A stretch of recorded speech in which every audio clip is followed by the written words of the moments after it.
और अब कुछ खबरें एंटरटेनमेंट की दुनिया से। चाकू से हमले में जख्मी बॉलीवुड का अदाकार सैफ अली खान की अहलिया अदाकारा करीना कपूर ने पल पल की रिपोर्टिंग पर मीडिया से इज़हार बरहमी करते हुए अपील की है कि वो उनके खानदान की प्राइवेसी का एहतराम करें। करीना कपूर ने किसी मीडिया पोर्टल की जानिब से पोस्ट की गई एक वीडियो अपनी इंस्टाग्राम स्टोरी पर शेयर की, जिसमें दिखाया गया था कि उनके पिछले घर फॉर्च्यून हाइट्स में उनके बच्चों के लिए नए खिलौने ले जा रहे हैं।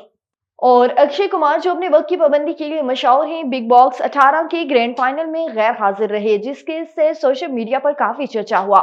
सलमान खान की शो की शूटिंग छोड़ने के बाद बिलाहिर अक्षय कुमार ने दिल्ली में अपनी फिल्म अक्साई फोर्स के प्रमोशन के दौरान इस मामले पर खामोशी तोड़ दी। अक्षय कुमार ने वजाहत करते हुए कहा कि सलमान ज्यादा लेट नहीं थे, वो 35 से 40 मिनट ही लेट थे। मैं सेट पर पहुंचा और हमने इस बारे में बात की। मेरे पास टाइम कम था, इसलिए मुझे वहां पर जाना पड़ा। वहीं उन्होंने एक अल्फाज भी दोहराया, जहां लेकिन मेरे को स्टारवेयर ने शो में शूटिंग की।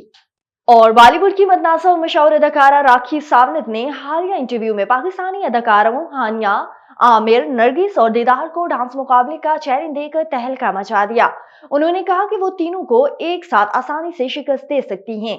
राखी सावंत अपनी गैर मुतवक्की और मतनाज़ा बयानात के लिए मशहूर हैं। पाकिस्तानी अदाकारों पर उनके हमले ने कई लोगों को हैरान कर दिया, खासतौर पर जब इसी इंटरव्यू में उन्होंने पाकिस्तान के लिए मोहब्बत का इजहार किया।